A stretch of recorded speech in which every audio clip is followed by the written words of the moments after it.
জীবিত অভিবাসীদের মৃত দেখিয়ে তাদের সমাজ থেকে কার্যত বিচ্ছিন্ন করার অভিযোগ উঠেছে ট্রাম্প প্রশাসনের নামে। সামাজিক সুরক্ষা নম্বর বাতিলের মাধ্যমে তাদের আর্থিক, নাগরিক ও চিকিৎসা সুবিধা থেকে বঞ্চিত করা হচ্ছে।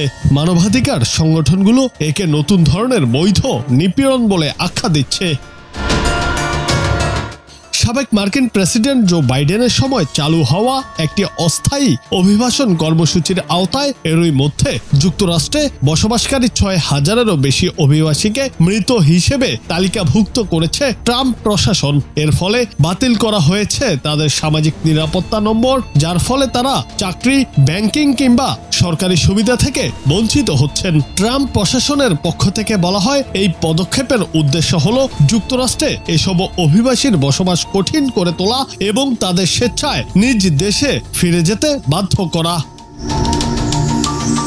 ভুক্তভোগীরা বৈধভাবে সামাজিক নিরাপত্তা নম্বর অর্জন করেছিলেন, যা সাধারণত মার্কিন নাগরিক, স্থায়ী বাসিন্দা এবং কিছু অস্থায়ী কর্মীর জন্য ব্যবহৃত হয়। এই নম্বর ছাড়া দেশটিতে আয়, সামাজিক নিরাপত্তা সুবিধা, ব্যাংকিং লেনদেন সহ গুরুত্বপূর্ণ বহু সেবার সুযোগ বন্ধ হয়ে যায়।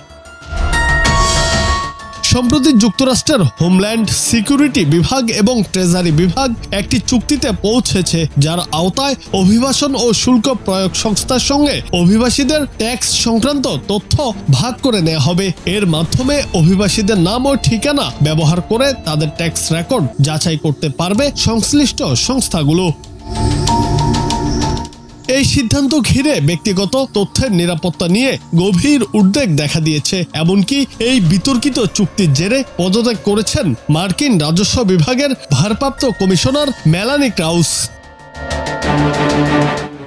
জুনায়েদ আহমেদ, বাংলা টিভি।